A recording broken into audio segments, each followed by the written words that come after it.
Get comfortable, ladies and gentlemen. Open your ears, sit back and relax, and get set for an unbelievable revelation tonight.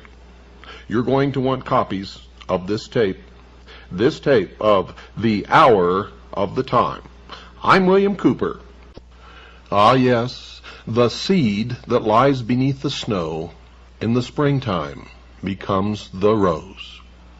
I'm going to begin tonight's broadcast, ladies and gentlemen, by reading a portion of the introduction of a book entitled Born in Blood by John J. Robinson, The Lost Secrets of Freemasonry. Now, you should seek out this book, purchase it, and read it. It is a wonderful addition to your own library. And I begin now. Quote, "The research behind this book was not originally intended to reveal anything about Freemasonry or the Knights Templar. Its objective had been to satisfy my own curiosity about certain unexplained aspects of the Peasants' Revolt in England in 1381, a savage uprising that saw upwards of 100,000 Englishmen march on London. They moved in uncontrolled rage, burning down manor houses, breaking open prisons, and cutting down any who stood in their way. One unsolved mystery of that revolt was the organization behind it. For several years, a group of disgruntled priests of the lower clergy had traveled the towns, preaching against the riches and corruption of the church. During the months before the uprising, secret meetings had been held throughout central England by men weaving a network of communication. After the revolt was put down, rebel leaders confessed to being agents of a, quote, great society, unquote, said to be based in London. So very little is known of that alleged organization that several scholars have solved the mystery simply by deciding that no such secret society ever existed. Another mystery was the concentrated and especially vicious attacks on the religious order of the Knights Hospitaller of St. John, now known as the Knights of Malta. Not only did the rebels seek out their properties for vandalism and fire, but their prior was dragged from the Tower of London to have his head struck off and placed on London Bridge, to the delight of the cheering mob. There was no question that the ferocity unleashed on the crusading Hospitallers had a purpose behind it. One captured rebel leader, when asked the reasons for the revolt, said, quote, "First and above all, the destruction of the Hospitallers," unquote. What kind of secret society could have had that special hatred as one of its primary purposes? A desire for vengeance against the Hospitallers was easy to identify in the rival crusading order of the Knights of the Temple of Solomon in Jerusalem. The problem was that those Knights Templar had been completely suppressed almost 70 years before the Peasants' Revolt, following several years during which the Templars had been imprisoned, tortured, and burned at the stake. After issuing the decree that put an end to the Templar order, Pope Clement V had directed that all of the extensive properties of the Templars should be given to the Hospitallers. Could a Templar desire for revenge actually have survived underground for 3 generations? There was no incontrovertible proof, yet the only evidence suggests the existence of just one secret society in 14th century England. Just one. The society that was or would become the Order of Free and Accepted Masons. There appeared to be no connection, however, between the revolt and Freemasonry, except for the name or title of its leader. He occupied the center stage of English history for just 8 days, and nothing is known of him except that he was the supreme commander of the rebellion. He was called Walter the Tyler, and it seemed at first to be mere coincidence that he bore the title of the enforcement officer of the Masonic Lodge. In Freemasonry, the Tyler, who must be a master mason, is the sentry, the sergeant-at-arms, and the officer who screens the credentials of visitors who seek entrance to the lodge. In remembrance of an earlier, more dangerous time, his post is just outside the door of the lodge room, where he stands with a drawn sword in his hand even to this day.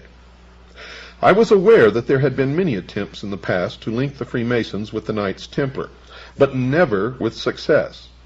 The fragile evidence advanced by proponents of that connection had never held up, sometimes because it was based on wild speculation, and at least once because it had been based on a deliberate forgery.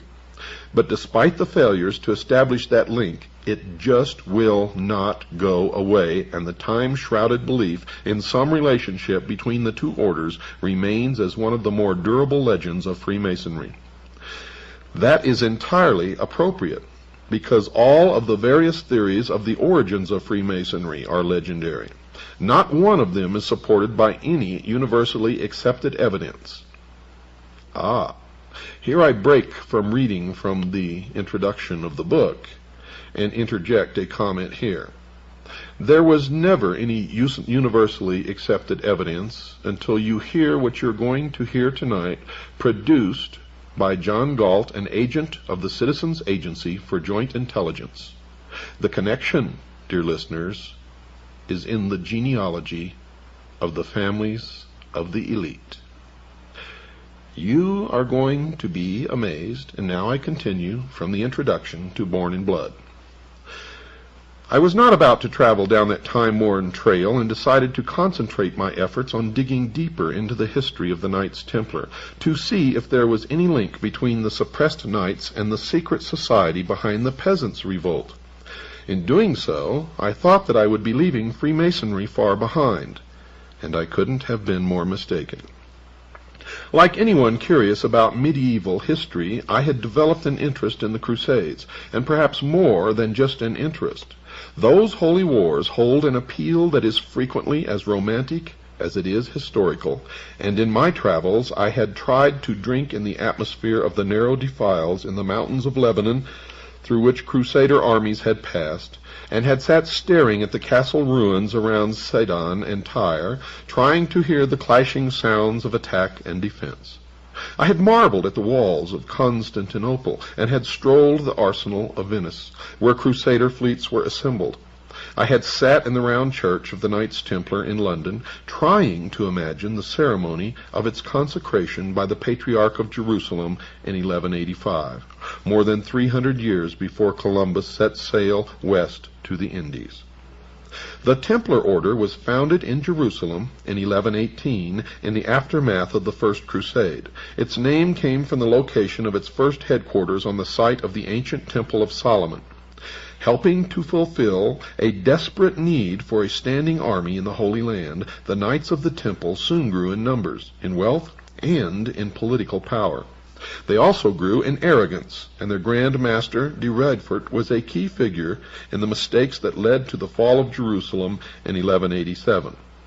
The Latin Christians managed to hold on to a narrow strip of territory along the coast, where the Templars were among the largest owners of the land and the fortifications.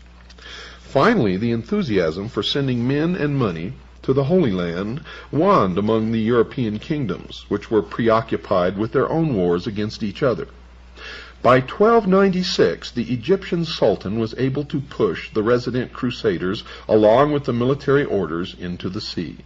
The Holy Land was lost, and the defeated Knights Templar moved their base to the island kingdom of Cyprus, dreaming of yet one more crusade to restore their past glory.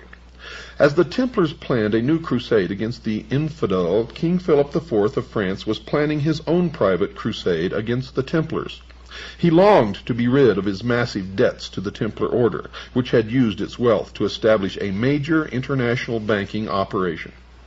Philip wanted the Templar treasure to finance his continental wars against Edward I of England.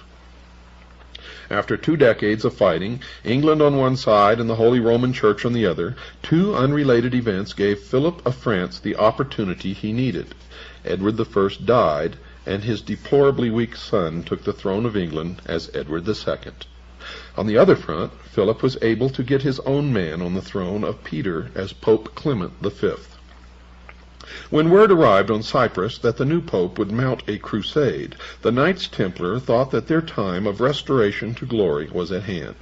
Summoned to France, their aging Grand Master, Jacques de Molay, went armed with elaborate plans for the rescue of Jerusalem. In Paris, he was humored and honored until the fatal day. At dawn, on Friday, the 13th of October, in the year 1307, every Templar in France was arrested and put in chains on Philip's orders. Their hideous torture for confessions of heresy began immediately. When the Pope's orders to arrest the Templars arrived at the English court, young Edward II took no action at all. He protested to the pontiff that the Templars were innocent. Only after the Pope issued a formal bull on November the 22nd in the year 1307 was the English king forced to act. In January, in the year 1308, Edward finally issued orders for the arrest of the Knights Templar in England, but the 3 months of warning had been put to good use. Many of the Templars had gone underground, while some of those arrested managed to escape. Their treasure, their jeweled reliquaries, even the bulk of their records, had totally disappeared. In Scotland, the papal order was not even published. Under those conditions, England, and especially Scotland, became targeted havens for fugitive Templars from continental Europe, and the efficiency of their concealment spoke to some assistance from outside, or from each other. The English throne passed from Edward II to Edward III, who bequeathed the crown to his 10-year-old grandson, who, as Richard II watched from the Tower as the peasants' revolt exploded throughout the city of London. Much had happened to the English people along the way. Incessant wars had drained most of the king's treasury, and corruption had taken the rest. 1/3 of the population had perished in the Black Death, and famine exacted further tolls. The reduced labor force of farmers and craftsmen found that they could earn more for their labor, but their increased income came at the expense of land-owning barons and bishops, who were not prepared to tolerate such a state of affairs. Laws were passed to reduce wages and prices to pre-plague levels, and genealogies were searched to reimpose the bondage of serfdom and villeinage on men who thought themselves free. The king's need for money to fight his French wars inspired new and ingenious taxes. The oppression was coming from all sides, and the pot of rebellion was brought to the boil. Religion didn't help either. The landowning church was as merciless a master as the landowning nobility. Religion would have been a source of confusion for the fugitive Templars as well. They were a religious body of warrior monks who owed allegiance to no man on earth except the Holy Father, according to the Holy Father, but according to the Templars in secret, their allegiance was only to themselves. When their Pope turned on them, chained them, beat them, he broke their link with God. In 14th century Europe, there was no pathway to God except through the Vicar of Christ on earth. If the Pope rejected the Templars, and the Templars rejected the Pope, they had to find a new way to worship their God, at a time when any variation from the teachings of the established church was blasted as heresy. That dilemma called to mind the central tenet of Freemasonry, which requires only that a man believe in a supreme being, with no requirements as to how he worships the deity of his choice. In Catholic Britain, such a belief would have been a crime, but it would have accommodated the fugitive Templars who had been cut off from the universal church. In consideration of the extreme punishment for heresy, such an independent belief also made sense of one of the more mysterious of Freemasonry's old charges, the ancient rules that still govern the conduct of the fraternity. The charge says that no Mason should reveal the secrets of a brother that may deprive him of his life and property. That connection caused me to take a different look at the Masonic old charges. They took on new direction and meaning when viewed as a set of instructions for a secret society created to assist and protect fraternal brothers on the run and in hiding from the church. That characterization made no sense in the context of a medieval guild of stonemasons, the usual claim for the roots of Freemasonry. It did make a great deal of sense, however, for men such as the fugitive Templars, whose very lives depended upon their concealment. Nor would there have been any problem in finding new recruits over the years ahead. There were to be plenty of protesters and dissidents against the church among future generations. The rebels of the peasants' revolt proved that when they attacked abbeys and monasteries, and when they cut the head off the Archbishop of Canterbury, the leading Catholic prelate in England. The fugitive Templars would have needed a code such as the old charges of Masonry, but the working stonemasons clearly did not. It had become obvious that I needed to know more about the ancient order of free and accepted Masons. The extent of the Masonic material available at large public libraries surprised me, as did the fact that it was housed in the Department of Education and Religion. Not content with just what was generally available to the public, I asked to use the library in the Masonic Temple in Cincinnati, Ohio. By the way, folks, Cincinnati, Ohio is an extremely important location in this country, the United States. I told the gentleman there that I was not a Freemason, but wanted to use the library as part of my research for a book that would probably include a new examination of the Masonic order. His only question to me was, quote, "Will it be fair?" unquote. I assured him that I had no desire or intention to be anything other than fair, to which he replied, quote, "Good enough," unquote. I was left alone with the catalog and the hundreds of Masonic books that lined the walls. I also took advantage of the publications of the Masonic Service Association at Silver Springs, Maryland. Later, as my growing knowledge of Masonry enabled me to sustain a conversation on the subject, I began to talk to Freemasons. At first, I wondered how I would go about meeting 15 or 20 Masons, and if I could meet them, would they be willing to talk to me? The first problem was solved as soon as I started asking friends and associates if they were Masons. There were 4 in one group I had known for about 5 years, and many more among men I had known for 20 years and more, without ever realizing that they had any connection with Freemasonry. As for the second part of my concern, I found them quite willing to talk, not about the secret passwords and hand grips, by then I already knew them, but about what they had been taught concerning the origins of Freemasonry and its ancient old charges.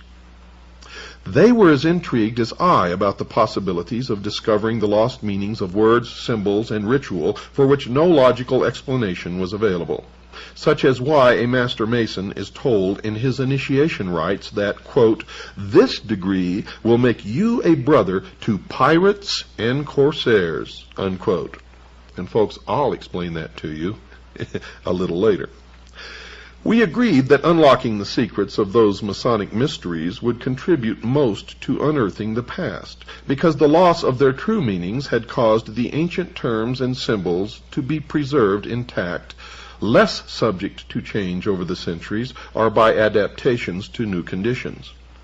Among those lost secrets were the meanings of words used in the Masonic rituals, words like Tyler, Cohen, Dugard, and Jewess.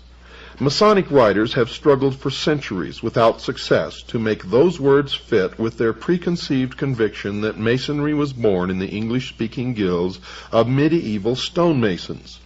Now I would test the possibility that there was indeed a connection between Freemasonry and the French-speaking Templar order by looking for the lost meanings of those terms, not in English, but in medieval French. The answers began to flow, and soon a sensible meaning for every one of the mysterious Masonic terms was established in the French language. It even provided the first credible meaning for the name of Hiram Abiff, the murdered architect of the Temple of Solomon, who is the central figure of Masonic ritual. The examination established something else as well.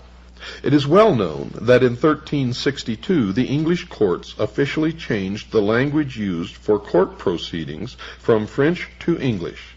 So the French roots of all the mysterious terms of Freemasonry confirmed the existence of that secret society in the 14th century, the century of the Templar suppression and the peasants' revolt. With that encouragement, I addressed other lost secrets of Masonry: the circle and mosaic pavement on the lodge room floor, gloves and lambskin aprons, the symbol of the compass and the square, even the mysterious legend of the murder of Hiram Abiff. The rule, customs, and traditions of the Templars provided answers to all of those mysteries. Next came a deeper analysis of the old charges of ancient Masonry that define a secret society of mutual protection. What the, quote, lodge, unquote, was doing was assisting brothers in hiding from the wrath of church and state, providing them with money, vouching for them with the authorities, even providing the, quote, lodging, unquote, that gave Freemasonry the unique term for its chapters and their meeting rooms. There remained no reasonable doubt in my mind that the original concept of the secret society that came to call itself Freemasonry had been born as a society of mutual protection among fugitive Templars and their associates in Britain, men who had gone underground to escape the imprisonment and torture that had been ordered for them by Pope Clement V. Their antagonism toward the Church was rendered more powerful by its total secrecy. The suppression of the Templar order appeared to be one of the biggest mistakes the Holy See has ever made. In return, Freemasonry has been the target of more angry papal bulls and encyclicals than any other secular organization in Christian history. Those condemnations began just a few years after Masonry revealed itself in 1717 and grew in intensity, culminating in the bull Humanum Genus, promulgated by Pope Leo XIII in 1884. In it, the Masons are accused of espousing religious freedom, the separation of church and state, the education of children by laymen, and the extraordinary crime of believing that people have the right to make their own laws and to elect their own government, quote, according to the new principles of liberty, unquote. You see, folks, and this is an aside, all of our forefathers who established this country were Freemasons, and their intent is spelled out in Latin on the reverse of the Great Seal of the United States of America, where it plainly says, Novus Ordo Seclorum, the New World Order. And I will interpret all of the meaning of the symbols on that great seal according to their true meaning, and not the meaning that you will read in certain disinformation books written by Freemasons to steer you down the wrong road. Such concepts are identified along with the Masons as part of the kingdom of Satan. The document not only defines the concerns of the Catholic Church about Freemasonry at that time, but in the negative, so clearly defines what Freemasons believe that I have included the complete text of that papal bull as an appendix to this book, and I urge you all to get this book and read it. Finally, it should be added that the events described here were part of a great watershed of Western history. The feudal age was coming to a close. Land and the peasant labor on it had lost its role as the sole source of wealth. Merchant families banded into guilds and took over whole towns with charters as municipal corporations. Commerce led to banking and investment, and towns became power centers to rival the nobility in wealth and influence. The universal church, which had fought for a position of supremacy in a feudal context, was slow to accept changes that might affect that supremacy. Any material disagreement with the church was called heresy, the most heinous crime under heaven. The heretic not only deserved death, but the most painful death imaginable. Some dissidents run for the woods and hide, while others organize. In the case of the fugitive Knights Templar, the organization already existed. They possessed a rich tradition of secret operations that had been raised to the highest level through their association with the intricacies of Byzantine politics, the secret ritual of the assassins and the Rashaniya, and the intrigues of the Moslem courts, which they met alternately on the battlefield or at the conference table. The Church, in its bloody rejection of protest and change, provided them with a river of recruits that flowed for centuries. More than 600 years have passed since the suppression of the Knights Templar, but their heritage lives on in the largest fraternal organization ever known.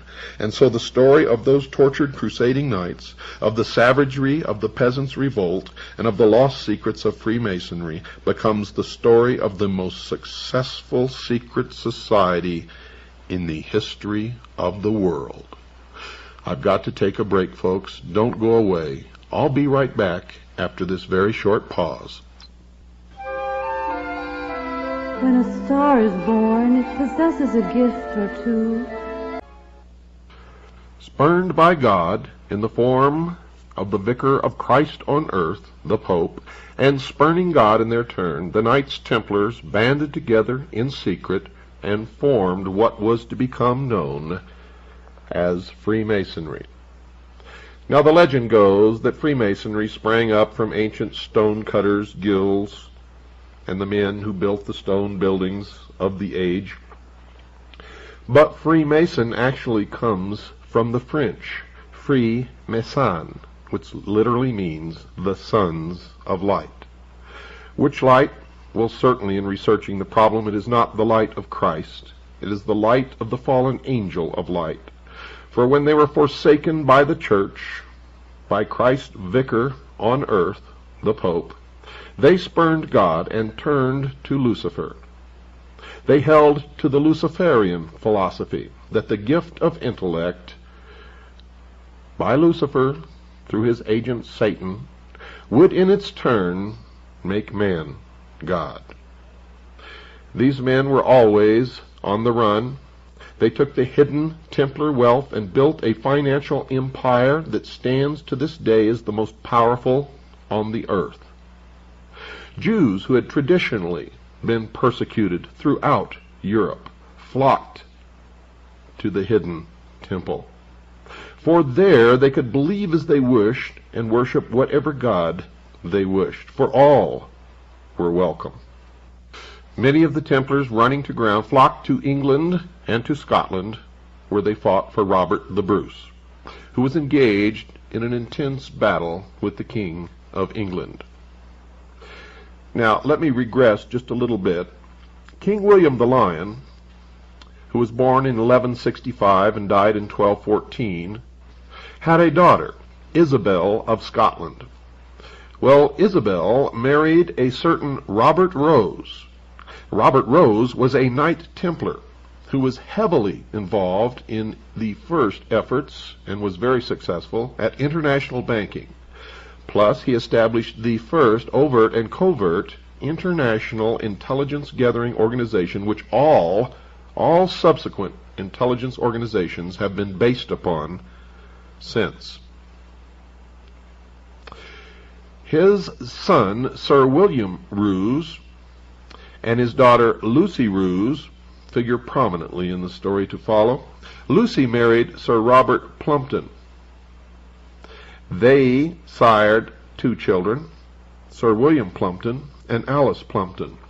During this period of time, this family, as the Knights Templar were going to ground, and the male progeny of this family always followed their father's footsteps and entered into the order. They established in secret the Scottish Rite of Freemasonry, and may have had a significant role in the establishment, for intelligence reasons, of the order known as the Ancient Order of the Rose and Cross. Now, Alice Plumpton married Sir John Boteler. They gave birth to a daughter, Alice Boteler, who then married John Gerard, who had a child, Constance, who married Sir Alex Standish. The following children issued from that marriage: Ralph Standish, Sir Alex Standish, Roger Standish, and Alice Standish, who then married James Prescott. The children of this marriage were Roger Prescott, Ralph Prescott, John Prescott, and Captain Jonathan Prescott.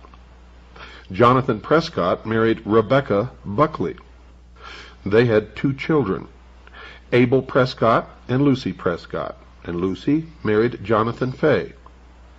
They sired 3 children, Samuel Prescott Phillips Fay, Samuel Howard Fay, and Harriet Eleanor Fay. Harriet married Reverend James Smith Bush, son of merchant Obadiah Bush. Their son, Samuel Prescott Bush, became the president of Buckeye Steel Castings Company of Ohio, a pioneer family of Franklin, Ohio, between Dayton and Cincinnati, and was one of the members of the Golden Circle and Order of the Quest, also known as the Jason Society, which gave issue to most of the political elite of the United States of America, who are, by the way, all, and I mean all without exception, related to each other. Now, Samuel Prescott Bush married, and his son Prescott Bush became a U.S. Senator from Connecticut, the director of Prudential Insurance, the director of CBS, a partner in Brown Brother Harriman, chairman National Republican Finance Committee, funds placed in Merrill Lynch accounts in Switzerland under the guidance of Donald Reagan. When he married, that marriage gave issue to the following: Prescott Bush II, an investment banker indicted for fraudulent banking practices; George Bush, chairman of Zapata Oil from 1963 to 64, chairman of the Republican Party, Harris County, Texas, when John F. Kennedy was killed, delegate to the GOP National Convention, 1964, 1968 member of the 90th and 91st Congress from Texas. From 1965 to 66, Nixon appointed Bush as ambassador to the United Nations to deal with China. He was the director of the Central Intelligence Agency, chairman of the National GOP Party, vice president of the United States of America, and president of the United States of America. 4 other children were William H. Bush, James Bush, Jonathan Bush, and Nancy, who married Alex Ellis. The issue of George and Barbara Bush was Dorothy, who married William LeBond, John Ellis Bush, Neil Bush, son of the director of CIA, becomes director of Silverado Savings and Loan and launders CIA drug money. Silverado loses over $100 million and Neil goes unpunished. And the 2 other children, Marvin Pierce Bush and George Bush II. Folks, this intelligence was gathered by one of our agents, codenamed John Galt, who spent literally years in dusty libraries and books of genealogy.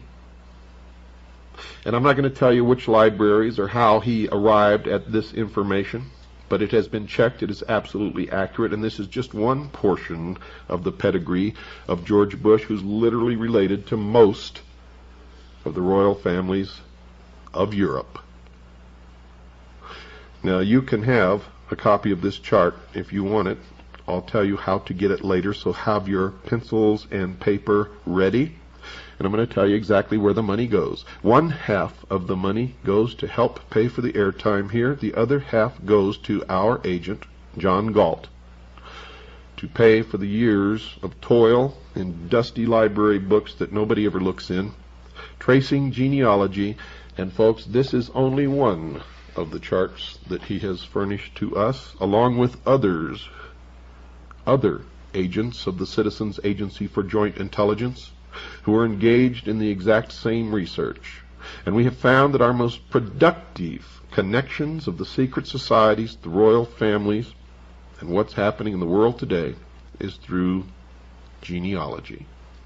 We have found a direct connection between the Peasants' Rebellion in England, the French Revolution, the Ronald Reagan and George Bush political campaign and the George Bush political campaign. As far as the Peasants' Rebellion goes, the Encyclopedia Britannica calls it a, quote, curiously spontaneous rebellion. Barbara Tushman, in her 14th century history, A Distant Mirror, said that the rebellion spread, quote, with some evidence of planning. Winston Churchill went even further. In his work, The Birth of Britain, he wrote, quote, throughout the summer of 1381 there was a general ferment. Beneath it all lay organization. Agents moved around the villages of central England in touch with a, quote, great society, unquote, which was said to meet in London. The spark of rebellion was being fanned vigorously, and finally the signal was given. Even though he had been arrested, excommunicated, and even now was a prisoner in the ecclesiastic prison at Maidstone in Kent, letters went out from priest John Ball and from other priests who followed him. Clerics were then the only literate class, so letters must have been received by local priests and were obviously intended to be shared with or read aloud to others. They all contained a signal to act now, which could put to rest the concept that the rebellion was simply a spontaneous convulsion of frustration that just happened to affect 100,000 Englishmen all at the same time. This from a letter from John Ball. In it he says, quote, John Ball gritteth you well all and doth you to understand he hath rungen your bell. Now right and might, while and skyle, God speed every dale, which means ideal. Now is time, unquote. From priest Jake Carter, quote, you have great need to take God with you in all your deeds, for now is time to be war, unquote. From priest Jake Truman, quote, Jake Truman doth you to understand that falseness and guile have reigned too long, and truth hath been set under a lock, and falseness reigneth in every flock. God do bote, for now is time, unquote. Now you'll notice that in every one of those quotes there was one phrase that stands out, and that phrase is now is time. One letter from John Ball, quote, St. Mary Priest, unquote, is worth quoting in its entirety. Even with the medieval English spelling, the meaning will be clear. Lechery and gluttony were frequent points in his accusations of high church leaders. Quote, John Ball sent Mary Priest great well all manner men, bides him in the name of the Trinity. Father and Son and Holy Ghost stand mainly together in truth, and helpes truth, and truth shall help you. Now reigneth pride in prize, and covets is hold, wise and lechery, withouten shame, and gluttony withouten blame. Envy reigneth with treason, and sloth is take in great season. God do bote, for now is time. Amen. Unquote. Now, folks, if you research the history of the French Revolution, you will hear that the spark, the word that spread through the country like wildfire, that ignited the rebellion in France, was, quote, now is the time. Literally the same phrase. Some say that in the American Revolution the same phrase was heard, and we find mention of it in several texts, but not like it was heard in the Peasants' Revolt in England, and not like it was heard in the French Revolution. But it was heard again in modern times. It was the campaign slogan of the Bush-Reagan campaign, and was used again in the Bush campaign. Now is the time. Now is the time. One famous photograph, staged by George Bush and selected by George Bush for publication in Life magazine, shows him lying in bed holding the pyramid with the capstone in place, signaling to Masons, Freemasons, and members, the priests of the mystery schools around the world, that he is the one who will bring into fruition their ages, centuries, millennia-old dream of the New World Order. In our search for the Templars, we have followed them right to their gravestones. And on some of their gravestones, it shows the knight leaning back, reclining, with his feet resting upon a dog, denoting that he is the master. On most of the tombstones, however, we have found something unexpected: the skull and crossbones. Now, when the Knights Templars were persecuted, the fleet, they had vast fleets, an entire navy, disappeared. And no one, at least no one in the establishment historian group, claims to know where they went. But we have found them, folks. They became the pirates and hoisted their symbol of the skull and bones to the yardarm. They became the vast fleet of pirates who roamed the seas of the world and terrorized nations, navies, and merchantmen. And thus arose, from the initiation rites of the Templars, the initiatory rites of crossing the equator, the international date line, and others, and accounts for the brotherhood amongst the pirates of the world, even to establishing seaports that they owned and operated, and where they could always find safety. Those on the land established what they called the Brotherhood of Death. Chapters were formed throughout the world. George Bush was initiated in the crypt, or what is known as the tomb, at Yale, into the Brotherhood of Death, also known as the Russell Trust, also known as the Skull and Bones. The research of many people have revealed what the interior of the crypt, or what is known as the tomb, at Yale, the fraternity house of the Bonesmen, contains. And Anthony C. Sutton, in his monumental work, America's Secret Establishment, all about the Skull and Bones, and one other who wrote a magazine article and published it, revealed the initiation ceremony, revealed that swastikas were found inside the tomb, revealed that the altar is a pile of bones, and that the secret ceremony that George Bush underwent during his initiation was thus. On the day of his initiation, George Bush was conducted through a long, dark passage into an immense hall draped with black. He was able to see by the faint light of sepulchral lamps corpses in their shrouds. The altar, built of human skeletons, stood in the center. Ghostly forms moved through the hall, leaving behind them a foul odor. At length 2 men dressed as specters appeared and tied a pink band of ribbon smeared with blood around his forehead. Upon this was an image of the Lady of Loretto.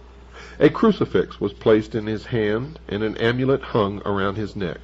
His clothes were removed and laid upon a funeral pyre in a fireplace, while upon his body crosses were smeared in blood. Then his pedunta were tied with string, that's his genitals. Now 5 horrid and frightening figures, blood-stained and mumbling, approached him and threw themselves down in prayer. After an hour, sounds of weeping were heard. The funeral pyre started to burn, and his clothes were consumed. From the flames of this fire a huge and almost transparent form arose, while the 5 prostrate figures went into terrible convulsions. Now came the voice of an invisible hierophant, booming from somewhere below as George Bush lay in a coffin naked. The words were those of these oaths which the candidate had to repeat. Quote, "In the name of the crucified one, I swear to sever all bonds which unite me with mother, brothers, sisters, wife, relatives, friends, mistress, kings, superiors, benefactors, or any other man to whom I have promised faith, service, or obedience. I name the place in which I was born. Henceforth I live in another dimension, which I will not reach until I have renounced the evil globe which has been cursed by heaven. From now onwards I shall reveal to my new chief all that I have heard or found out, and I shall also seek out and observe things which might otherwise have escaped me. I honor the aqua tofana. It is a quick and essential medium of removing from the earth, through death or robbing them of their wits, of those who oppose truth, and those who try to take it from our hands. I shall avoid Spain, Naples, and all other accursed lands, and I shall avoid the temptation to betray what I now have heard. Lightning will not strike as rapidly as the dagger, which will reach me wherever I may be, should I betray my initiation." Unquote. Now a candelabrum bearing 7 black candles is placed before the candidate, and also a bowl containing what is supposed to be human blood. He washes himself in the blood and drinks a quantity of it. The string around his genitalia is removed. He is placed in a bath to undergo complete ablution. After this, he eats a meal composed of vegetables. At this time, he is given his new name, by which he will be known to all of the others in the order, the Brotherhood of Death. And with the completion of his initiation, George Bush joined all of the male members of his family in a long line of ancestry, traced from Robert Roos to the modern day. He took his place in the order, the Knights Templar, Freemasonry, and has worked diligently to fulfill his role in the completion of the plan, the great work, the formation of the New World Order, the one-world totalitarian socialist state, the destruction of all existing nation-states, all existing religions, and enslavement of the mob. The very highest degrees of the order show that the rationalism and materialism of the thinkers who developed it were determined to stamp out belief in religion. God and any faith in a deity, the initiate was told, were human inventions and had no real meaning. Subsequently, this was developed further, and the member who arrived at the highest position, that of Rex or king, learned that he was now equal to a king, and that all men were capable of equal advancement. Hence the need for kings over ordinary mortals was an illusion, and at the highest rank the title of Rex Mundi, or King of the World, is assumed. If you would like to get this genealogy, folks, if you're a CAGI member, it's $5. Send it in to the address that you'll hear at the end of this broadcast. For everybody else, it's $10. Good night, and God bless each and every single one of you.